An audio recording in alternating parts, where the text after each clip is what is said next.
الحمد لله رب العالمين والصلاة والسلام على سيدنا ومولانا محمد خاتم النبيين وإمام المرسلين وقائد الغر المحجلين وعلى آله وأصحابه أجمعين وعلى كل من تبعهم بإحسان إلى يوم الدين. اما بعد، میرے انتہائی قابل احترام بزرگ حضرت مولانا فضل الرحمان صاحب دامت برکاتہم، حضرت مولانا عتیق الرحمان صاحب، اور کس کس کا نام لوں، سارے میرے محترم بزرگ ہیں، حضرات علماء کرام اور میرے عزیز طالب علم ساتھیوں، السلام علیکم ورحمۃ اللہ تعالی وبرکاتہ۔ میں اللہ جل جلالہ کا شکر ادا کرتا ہوں کہ اس نے اس مبارک مجلس میں حاضری کی توفیق عطا فرمائی، اور اس کے لیے میں حضرت مولانا فضل الرحمان صاحب دامت برکاتہم اور مولانا عتیق الرحمان صاحب سلم کا ممنون ہوں کہ انہوں نے مجھے یہ سعادت بخشی۔ اللہ تبارک و تعالی ان کے فیوض میں، افادات میں، ان کی جد و جہد میں برکتیں عطا فرمائے، اور ہم سب کو ان کی جد و جہد سے متمتع ہونے کی توفیق سے نوازے۔ میں اپنی بات کا آغاز کرنے سے پہلے یہ عرض کرنا مناسب سمجھتا ہوں کہ یہ جامعہ اسلامیہ میرے لیے کوئی نیا مدرسہ یا نیا ادارہ نہیں ہے۔ ہم نے اپنی نوجوانی کے دور میں یہاں بار بار حاضر ہونے کی سعادت حاصل کی ہے۔ حضرت مولانا قاری سعید الرحمان صاحب، اللہ تبارک و تعالیٰ ان پر اپنی رحمتوں کی بارش برسائے، ان کے ساتھ یہاں گزرے ہوئے لمحات میرے لیے ایک عظیم سرمایہ ہیں اور یادگار ہیں۔ اور اسی دور میں حضرت مولانا مفتی محمود صاحب قدس اللہ تعالی سرہ ایک عرصہ دراز تک یہاں مقیم رہے، اور میں اس زمانے میں اسلامی نظریاتی کونسل کا رکن تھا، تو مختلف فقہی مسائل پیش آتے رہتے تھے، تو اس میں وہاں سے حضرت کی خدمت میں حاضر ہو کر ان مسائل کے بارے میں حضرت کی رہنمائی بھی حاصل کرتا تھا۔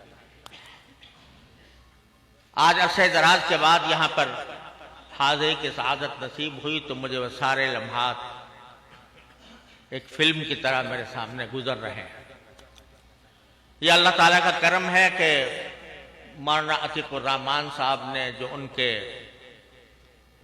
مائع ناز صاحبزادے ہیں، انہوں نے ان کے عمل کو، ان کے علم کو، ان کی جد و جہد کو اللہ تعالیٰ کے فضل و کرم سے جاری رکھا ہے۔ اللہ تعالیٰ ان کے کاموں میں مزید برکت عطا فرمائے۔ اس موقع پر مجھ سے دو فرمائشیں کی گئی ہیں، ایک ہے کہ میں کچھ کلمات آپ حضرات کی خدمت میں عرض کروں، اور دوسرے یہ کہ بعض علماء کرام کی طرف سے اجازت حدیث کے بارے میں بھی فرمائش آئی، تو میں ابتدا اسی سے کرتا ہوں تاکہ گفتگو کا آغاز جناب رسول کریم سرور دو عالم صلی اللہ علیہ وسلم کی حدیث سے ہو۔ میں اپنے عزیز طالب علموں کے سامنے وہ حدیث پڑھتا ہوں جو حدیث الرحمہ کہلاتی ہے، اور وہ حدیث مسلسل بالاولیہ بھی ہے، یعنی حضرت سفیان بن عیینہ رحمۃ اللہ علیہ سے لے کر ہم تک جتنے طالب علم حدیث پڑھنے اپنے استاد کے پاس گئے تو استاد سے سب سے پہلی حدیث یہ حاصل کی۔ یہ نبی کریم سرور دو عالم صلی اللہ علیہ وسلم کی احادیث کا ایک معجزہ ہے کہ اللہ تبارک و تعالیٰ نے حدیث کو محفوظ کرنے کے لیے، امت مسلمہ کے آخری دور تک محفوظ رکھنے کے لیے ایسے رجال پیدا فرمائے کہ جن کی نظیر دنیا کی کسی تاریخ میں نہیں مل سکتی۔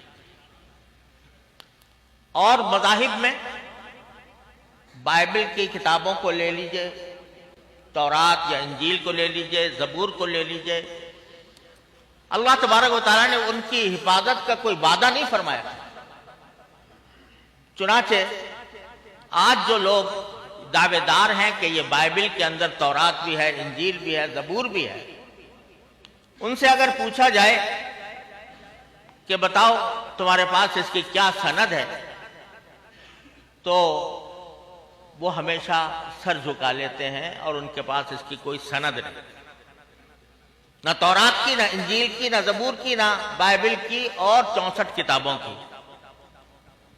لیکن اللہ تبارک و تعالیٰ نے جب قرآن کریم کی حفاظت کا وعدہ فرمایا، اِنَّا نَحْنُ نَزَّلْنَا الذِّكْرَ وَإِنَّا لَهُ لَحَافِظُونَ، تو ذکر کے معنی ہے قرآن کریم، اور قرآن کریم کے بارے میں آپ نے اصول فقہ میں اور عقائد کی کتابوں میں پڑھا ہوگا کہ هو اسم لللفظ والمعنى جميعا، یعنی قرآن صرف الفاظ کا نام نہیں ہے، قرآن الفاظ کا بھی نام ہے اور اس کے اندر جو معانی پوشیدہ ہیں ان کا نام بھی ہے۔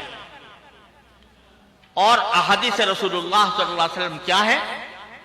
وہ قرآن کریم کی تفسیر ہے، قرآن کریم کی تشریح ہے، قرآن کریم کے مفاہیم کو نبی کریم سرور دو عالم صلی اللہ علیہ وسلم نے ساری دنیا کے سامنے جس طرح واضح فرمایا، اسی کا نام احادیث رسول اللہ صلی اللہ علیہ وسلم۔ تو اس لیے جب لفظ کی حفاظت بھی منظور تھی اور معنی کی حفاظت بھی منظور تھی، اس لیے اللہ تبارک و تعالیٰ نے اپنے حبیب پاک صلی اللہ علیہ وسلم کی احادیث کو محفوظ کرنے کے لیے ایسے رجال پیدا فرمائے، ایسے محدثین پیدا فرمائے کہ ان میں سے ہر ایک ایک شخص سرکار دو عالم صلی اللہ علیہ وسلم کا معجزہ تھا، اور اس طرح محفوظ فرمائے کہ بہت سی احادیث اس طرح ہیں کہ جس کیفیت میں رسول کریم صلی اللہ علیہ وسلم نے وہ حدیث ارشاد فرمائی تھی، صحابی نے اسی کیفیت کے ساتھ اپنے شاگرد کو منتقل کی۔ پھر صحابی نے جس کیفیت کے ساتھ اپنے شاگرد کو سنائی تو وہ بھی اسی کیفیت کے ساتھ سنائی، اور ایسی احادیث کو احادیث مسلسلہ کہا جاتا ہے۔ ان کی ایک بڑی اچھی خاصی طویل فہرست ہے، انہی میں سے یہ حدیث ہے جس کو حدیث مسلسل بالاولیہ کہا جاتا ہے۔ اس میں یہ بات بھی قابل غور ہے کہ حضرات محدثین نے اپنے شاگردوں کو حدیث پڑھانے کے لیے سب سے پہلے کس حدیث کا انتخاب کیا، وہ سب سے پہلا سبق انہوں نے کیا دیا، وہ حدیث اس لیے حدیث مسلسل بالاولیہ کہلاتی ہے۔ یہ حدیث سب سے پہلے مسجد حرام میں ایک بڑے شیخ تھے، حضرت حسن المشاط المکی المالکی رحمہ اللہ تعالی، مسجد حرام میں عرصہ دراز تک درس دیتے رہے ہیں، اور ان کو دیکھ کر ہمیں اپنے اکابر علماء دیوبند کا نقشہ سامنے آتا تھا، ان کے حلیے میں، ان کے ادا میں، ان کے نشست و برخاست میں، ان کے تواضع میں، ان کے علم میں، ان کے للہیت میں۔ اللہ تعالیٰ نے مجھے ان سے خدمت میں سنن نسائی کا ایک بڑا حصہ پڑھنے کی توفیق عطا فرمائی۔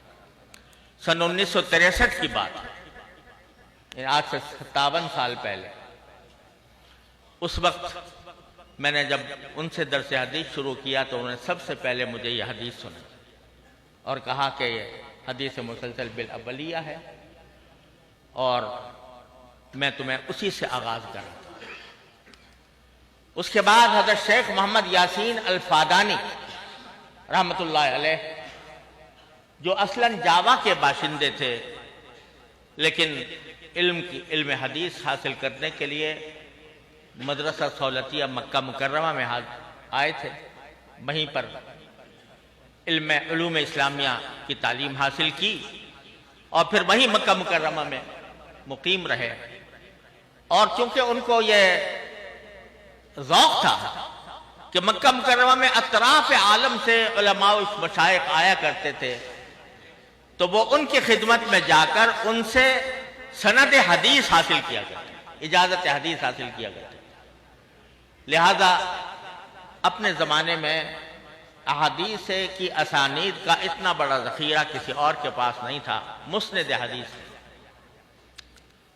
تو ان سے بھی مجھے یہ حدیث مسلسل حاصل ہے، اور بھی بہت سے احادیث مسلسلہ انہوں نے عطا فرمائی تھیں، لیکن سب سے پہلے جو حدیث سنائی وہ حدیث مسلسل بالاولیہ ہے. تیسرے حضرت شیخ احمد الناخبی رحمہ اللہ، جو جدہ میں مقیم تھے، 120 سال انہوں نے عمر پائی اور علم حدیثی کی خدمت میں رہے. تیسری بار مجھے یہ حدیث ان سے حاصل ہوئی، وہ میں آپ کے سامنے پڑھتا ہوں. اللہ تعالی ہم سب کو اس کی برکات عطا فرمائے. حدثنی به الشیخ حسن المشاط المکی المالکی رحمہ اللہ تعالی فی المسجد الحرام، کما حدثنی به الشیخ محمد یاسین الفادانی رحمہ اللہ تعالی فی مکہ المکرمہ، والشیخ احمد الناخبی رحمہ اللہ تعالی بجدہ، کل واحد منهم یرویہ باسنادہ الى سیدنا عبداللہ بن عمرو بن العاص رضی اللہ تعالی عنہما قال قال رسول اللہ صلی اللہ علیہ وسلم ارحموا من فی الارض یرحمکم من فی السماء، الراحمون یرحمہم الرحمن تبارک و تعالی، ارحموا من فی الارض یرحمکم من فی السماء. میرے ساتھ ایک مرتبہ پڑھ لیجئے، الراحمون یرحمہم الرحمن تبارک و تعالی، ارحموا من فی الارض یرحمکم من فی السماء.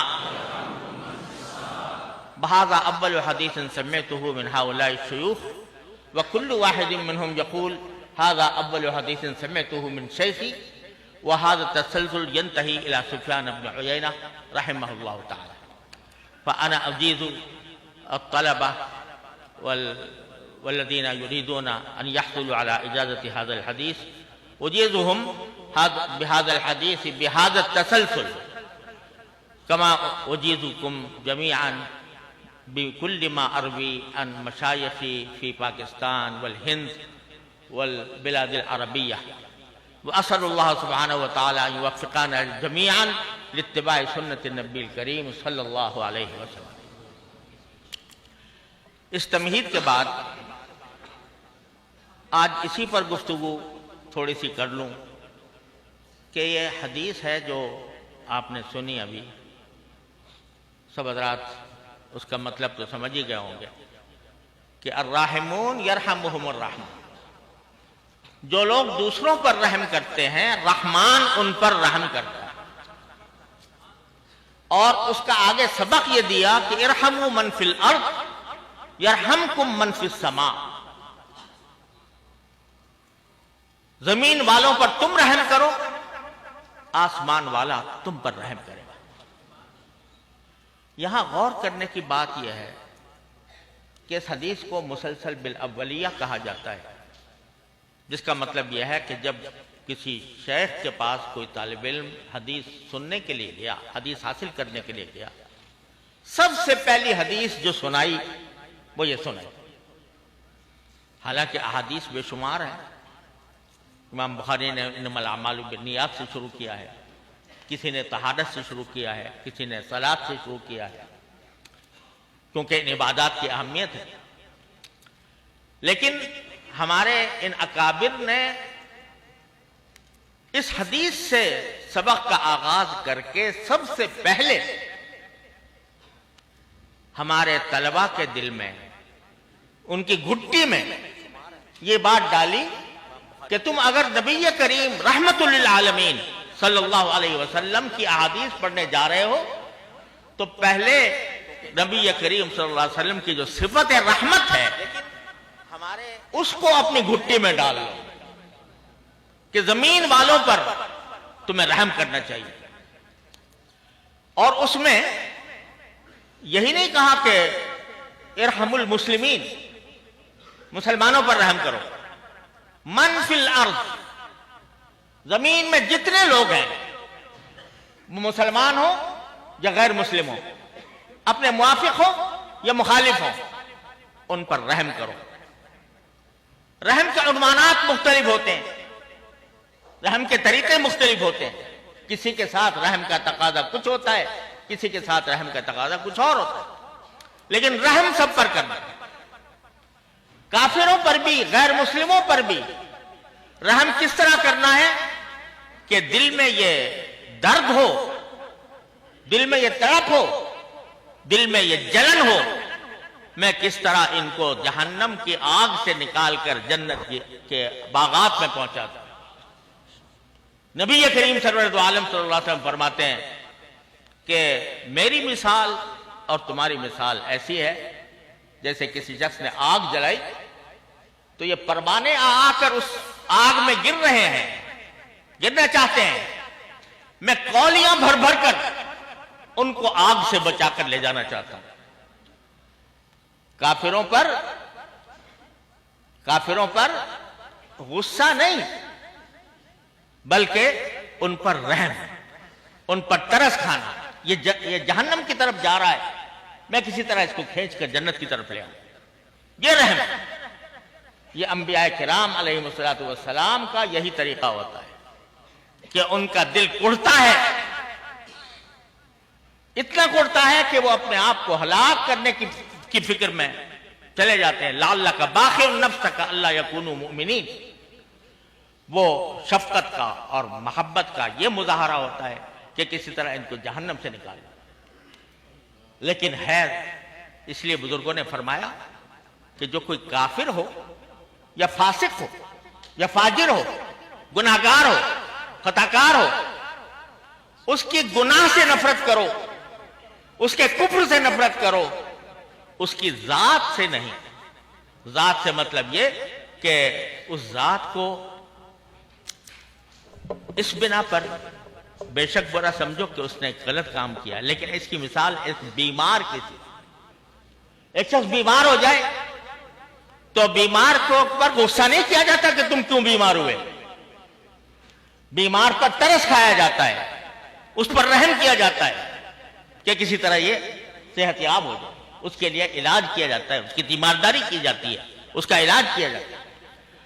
تو ہمیں رسول کریم سرورت عالم صلی اللہ علیہ وسلم نے یہ پیغام دیا کہ تم ایک ایسی امت ہو کہ ساری امتوں کے لیے، ساری انسانیت کے لیے تم ایک رحمت کا پیغام لے کر آئے ہو، اور اس رحمت کے پیغام کا مطلب یہ ہے کہ تمہارے دل میں یہ طلب ہے کہ کسی طرح مسلمان ہو جائے۔ تو ہماری زندگی میں سب سے پہلا سبق جو ہمیں حدیث نے دیا وہ یہ رحمت کا سبق۔ میں یہ کیا کرتا ہوں، آج کل کے موجودہ تعلیمی ادارے، یونیورسٹیوں میں اور کالجوں میں جو لوگ پڑھتے ہیں، تو میں یہ عرض کیا کرتا ہوں کہ ہم میں یعنی ہمارے مدارس میں اور ان کالجوں اور یونیورسٹیوں کے درمیان بنیادی مقاصد کا فرق ہے۔ بنیادی مقاصد کا فرق یہ ہے کہ آپ کسی بھی کالج یونیورسٹی میں پڑھنے والے سے پوچھئے کہ بھائی کیوں پڑھ رہے ہو، یہ میڈیکل سائنس کیوں پڑھ رہے ہو، یہ کامرس کیوں پڑھ رہے ہو، یہ لاء کیوں کر رہے ہو، پوچھو ان سے کسی سے، جواب یہ ہوگا کہ ہم اپنا کیریئر بنانے کے لیے کر رہے ہیں، یعنی اس لیے کر رہے ہیں کہ یہ پڑھائی کے بعد ہمیں اچھی تنخواہیں ملے، ہمیں اچھی ملازمتیں ملے، ہم زیادہ سے زیادہ پیسہ کما سکیں۔ ہر شخص کے دل و دماغ میں علم کا مقصد یہ بیٹھا ہوا ہے کہ میں زیادہ سے زیادہ پیسہ کماؤں۔ علم کو دولت حاصل کرنے کا ذریعہ بنانے کا ایک تصور عام ہے، جس سے چاہو دیکھ لو، جس کے چاہے دل کو ٹٹول کر دیکھ لو، وہ یہی کہے گا کہ میری ساری جد و جہد کا مقصد یہ ہے کہ میں اعلیٰ سے اعلیٰ منصب مجھے مل جائے، اعلیٰ سے اعلیٰ میں دولت حاصل کر سکوں، کاریں میری اچھی ہو جائیں، بنگلے میرے اچھے بن جائیں۔ اور ہمارے طالب علم سے پوچھو، ہمارے مدارس کے طالب علم سے پوچھو، بھئی کیوں پڑھ رہے ہو؟ اور جواب لے کر دیکھو، کیا کوئی طالب علم یہ کہے گا کہ میں اس لیے پڑھ رہا ہوں کہ میں دنیا کماؤں اور دولت جمع کروں؟ کوئی ایک طالب علم مجھے بتا دو، ان سے سارے مدارس میں پھیلے ہوئے طالب علم ہوتے، کوئی یہ نہیں کہے گا۔ اس کے اگر وہ طالب علم ہے تو اس کا جواب یہ ہوگا کہ میں خدمت کے لیے پڑھ رہا ہوں، دین کی خدمت کے لیے پڑھ رہا ہوں، کسی بھی عنوان سے مجھے خدمت کا موقع ملے گا میں وہ خدمت انجام دوں۔ بے شک معاش انسان کی ایک ضرورت ہے، لیکن معاش مقصد زندگی نہیں ہوتا، وہ ایک ضرورت ہوتی ہے، وہ ایک حاجت ہوتی ہے، اور ضرورت بقدر ضرورت ہی، ضرورت کا بقدر ضرورت ہی استعمال ہوتا ہے۔ الضرورت تتقدر بقدر ضرورت، لیکن مقصد زندگی انسان اس کو بنا لے، یہ زمین آسمان کا فرق ہے جو ہمارے نئے نظام تعلیم نے ہمارے اندر پیدا کیا۔ آج ہمیں کہا جاتا ہے کہ تم پیچھے رہ گئے، تمہارے یہاں سے کوئی موجد نہیں پیدا ہوتا، تمہارے یہاں سے کوئی ڈاکٹر پیدا نہیں ہوتا۔ ارے خدا کے بندو، جو تمہارے اپنے ادارے ہیں ان سے پوچھو کہ اس میں کتنے ریسرچ والے پیدا ہوئے، کتنے سائنٹسٹ پیدا ہوئے، کتنے لوگوں نے کوئی چیز ایجاد کی۔ انہوں نے تو اسی کام کے لیے ادارے کھولے تھے، وہ اس لیے کہ پیسہ مقصود ہے، ملک و ملت کی خدمت مقصود نہیں۔ ہم یہ چاہتے ہیں کہ کسی طرح نظام تعلیم ایسا ہو کہ جس میں ہر پڑھنے والے کا مقصود ملک و ملت کی خدمت ہو، جیسے کہ الحمدللہ ہمارے مدارس کے اندر خدمت ہے۔ مجھ سے ایک عالم کہنے لگے ایک مرتبہ کہ بھئی آپ یہ کہتے تو ہو سب جگہ کہ بھئی ہمارے طلبہ خدمت کے لیے پڑھتے ہیں، لیکن اب وہ بات نہیں رہی۔ اب طالب علم جو ہے وہ خود اس کو بھی یہ حرص ہوتی ہے کہ مجھے اچھی ملازمتیں ملیں، اچھے مناصب حاصل ہوں، وغیرہ وغیرہ۔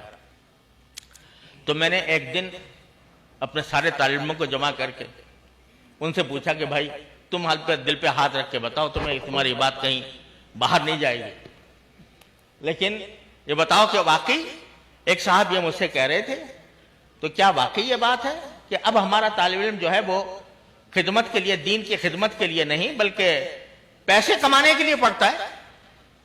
اگر کوئی بتائے تو ہمیں بتائے، تاکہ ہم بھی سوچیں بھائی کہ ہم اپنے طلباء کے ساتھ کوئی ظلم تو نہیں کر رہے کہ وہ چاہتے ہیں کہ ہمیں پیسے کمانے کا موقع ملے اور ہم اس کو لے جا رہے ہوں کسی اور راستے پر۔ سب نے خیر باتفاق کہا کہ جی بالکل غلط بات ہے، ہم ٹھوکر مارتے ہیں ہر قسم کے مال و دولت کو، نوکریوں کو، مناصب کو ٹھوکریں مارتے ہیں، لیکن ہمارا مقصد صرف ایک ہے، اللہ کو راضی کرنا۔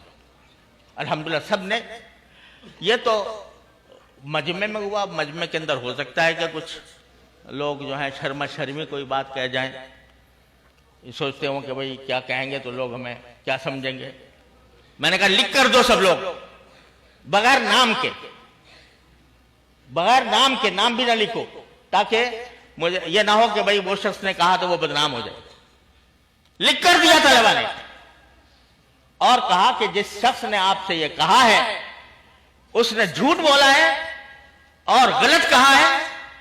ہم بڑی سے بڑی منصبوں کو، بڑی سے بڑی دولتوں کو اپنی ٹھوکر پر رکھتے ہیں، اور ہمارا مقصود سوائے اللہ کی رضا سے کچھ اور نہیں۔ تو بھائی یہ ہمیں سکھایا گیا ہے پہلے دن سے کہ تم اپنے لیے نہیں دوسروں کے لیے پیدا کیے گئے ہو. تم اپنے لیے نہیں بلکہ دوسروں پر رحم کرنے کے لیے پیدا کیے گئے ہو. رحم کے عنوان مختلف ہوتے ہیں. تم چونکہ طالب علم ہو, دین کے طالب علم ہو, لہذا تمہارا رحم یہ ہے کہ اس دین کی روشنی کو دنیا کی آخری حدود تک پہنچاؤ. اس رحم کا تقاضا یہ ہے کہ تمہارے دل میں یہ طلب ہو کہ اس روئے زمین پر بسنے والے ہر شخص کا مجھ پر یہ قرض ہے کہ میں اس کو دین کا پیغام پہنچاؤں. الحمدللہ یہ تعلیم ہمیں دی گئی ہے.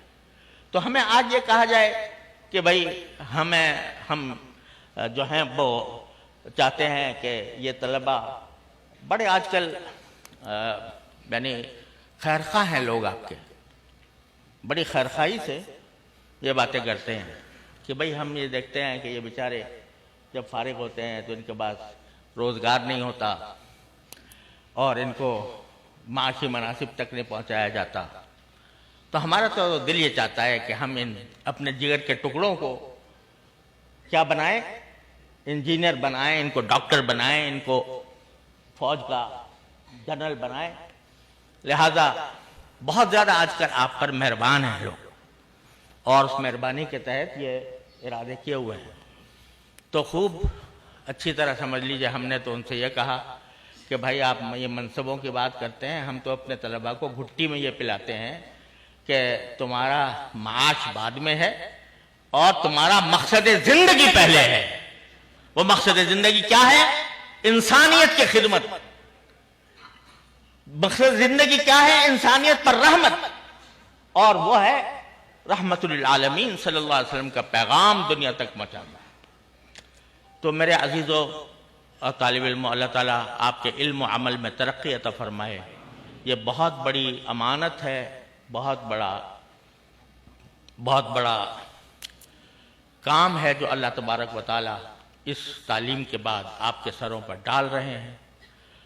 میں دل سے دعا کرتا ہوں کہ اللہ تبارک و تعالیٰ اس بوجھ کو اٹھانے کی اور اس ذمہ داری سے عہدہ برا ہونے کی مکمل توفیق آپ سب حضرات کو عطا فرمائے. جو طلبہ ماشاءاللہ دور حدیث کی تکمیل کر رہے ہیں, میں یہ نہیں کہتا دور حدیث سے فارغ ہو رہے ہیں یا تعلیم سے فارغ التحصیل کا لفظ مجھے اچھا نہیں لگتا. فارغ التحصیل کا معنی یہ کہ اب تحصیل علم سے فارغ ہو گئے, یعنی اب ختم ہو گیا قصہ تعلیم کا.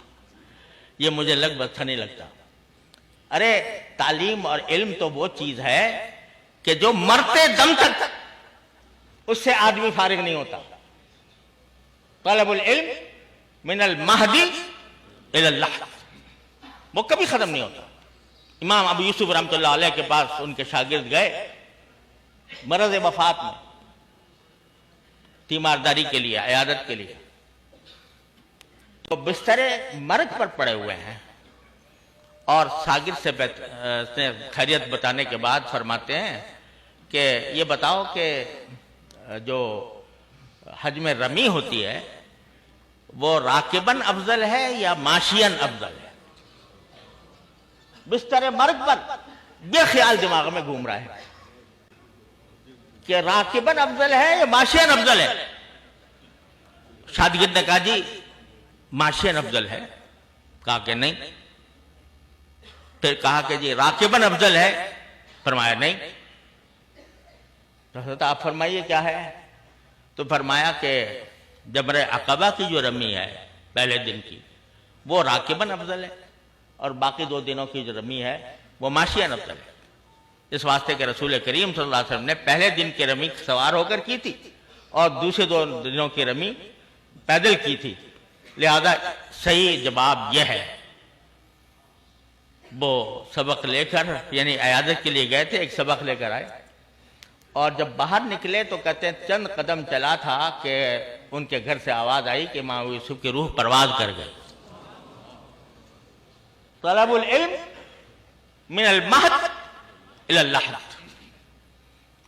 کیا کیا واقعات آپ کو سناؤں. ہمارے اکابر دیوبند کے حالات پڑھا کرو.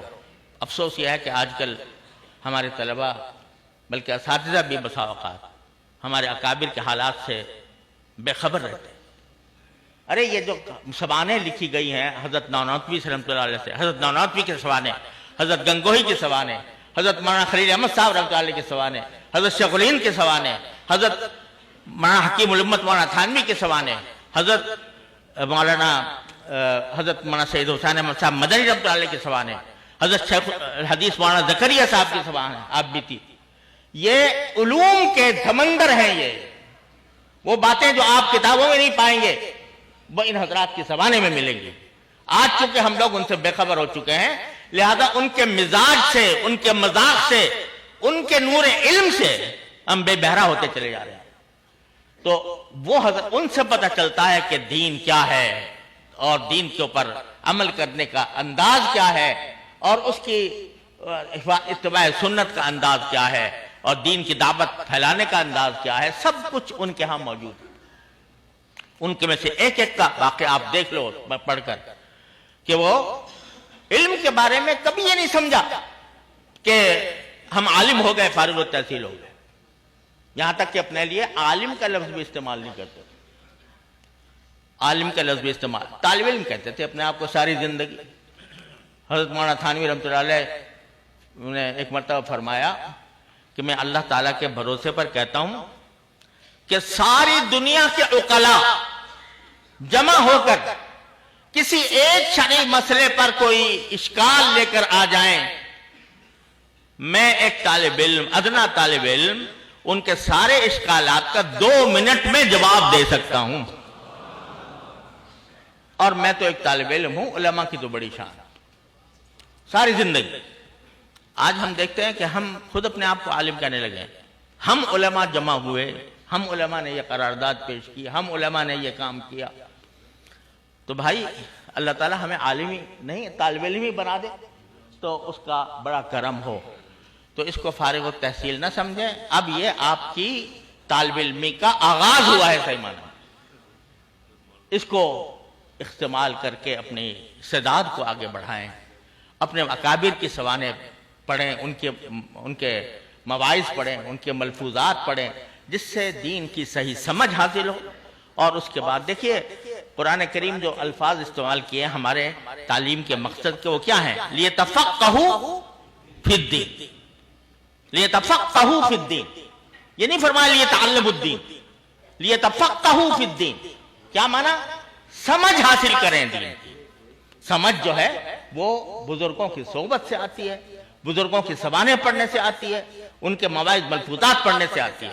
میں اپنے ساتھیوں کو یہ درخواست کرتا ہوں کہ اپنی زندگی میں اس وقت جب بھی آپ آگے بڑھیں تو ان اپنے اکابر کے حالات کو، اس کے سوانح کو پڑھیں تاکہ دین کی صحیح سمجھ حاصل ہو اور اس کے ذریعے آپ انشاءاللہ جب آگے بڑھیں گے انشاءاللہ آپ ہی آپ ہوں گے. اللہ تبارک و تعالیٰ کے فضل و کرم سے امید ہے کوئی آپ کو زیر نہیں کر سکے گا بشرطے کہ آپ نے اپنے اکابر کے طرز کو اپنائے رکھا، ان کے اسوے کو اپنائے رکھا. اللہ تعالیٰ ہم سب کو اس کی توفیق عطا فرمائے. میں سارے تمام فاضل ہونے والے طلباء کو، ان کے والدین کو، ان کے اساتذہ کو تہہ دل سے مبارکباد پیش کرتا ہوں اور ان کے لیے دل سے دعا کرتا ہوں کہ اللہ تبارک و تعالیٰ ان کو علم نافع عطا فرمائے، عمل صالح عطا فرمائے، رزق حلال واسع عطا فرمائے، ان کو اپنے دین کے لیے قبول فرمائے، ان کو اللہ والا بنائے اور اللہ کے پیغام کو دنیا کی آخری حدود تک پہنچانے کا جذبہ رکھنے والا بنائے. آمین ثم آمین. وآخر دعوانا الحمدللہ رب العالمین.